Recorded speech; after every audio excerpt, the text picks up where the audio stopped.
সরকারি চাকরিজীবীদের বেতন বাড়ানোর আলোচনা যেখানে স্বস্তির খবর হয়ে আসার কথা, সেখানে উল্টো শঙ্কা ভর করছে দেশের অর্থনীতিতে। বাড়তি বেতন মানেই বাজারে টাকার অতিরিক্ত প্রবাহ, যা মূল্যস্ফীতি ত্বরান্বিত করতে পারে।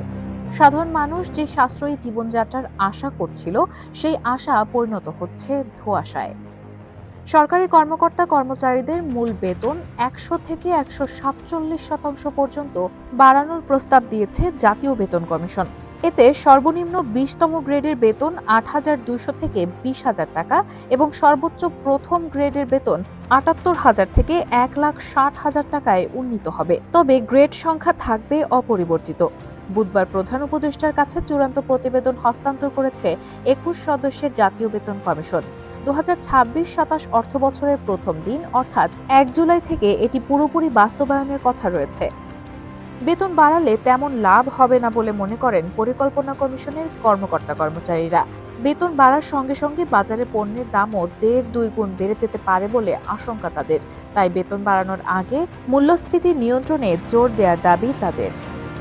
প্রস্তাবিত পে স্কেল কার্যকর হলে সরকারের অতিরিক্ত ব্যয় হবে প্রায় ১,০০,০০০ কোটি টাকা। দুর্নীতি বিরোধী সংস্থা টিআইবির নির্বাহী পরিচালক ডক্টর ইফতেখারুজ্জামান বলেন, এই ধরনের ব্যয়ের জন্য জনগণ ও অর্থনীতি প্রস্তুত কিনা তা যাচাই জরুরি।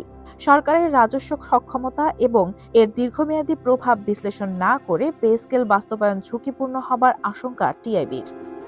অর্থ উপদেষ্টা সালেউদ্দিন আহমেদ অবশ্য আশ্বস্ত করার চেষ্টা করেছেন। তার মতে, বেতন বৃদ্ধির ফলে বাজারে বিরূপ প্রভাব পড়বে না। সরকার সরবরাহ ব্যবস্থাকে শক্তিশালী করে বাজার স্থিতিশীল রাখার উদ্যোগ নিচ্ছে বলে দাবি অর্থ উপদেষ্টার।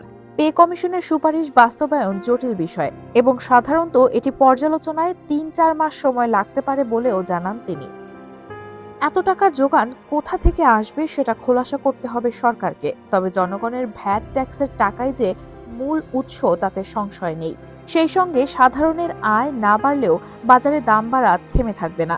সুতরাং নতুন করে ভ্যাট ট্যাক্সের মাত্রা বাড়িয়ে জনগণকে আরও সংকুচিত জীবনে ঠেলে দেওয়ার বন্দোবস্ত চলছে বলে শঙ্কিত হয়ে উঠছে নাগরিকরা।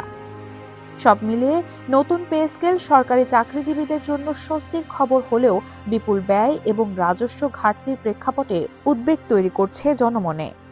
রায়হানা হক মুন, RTNN।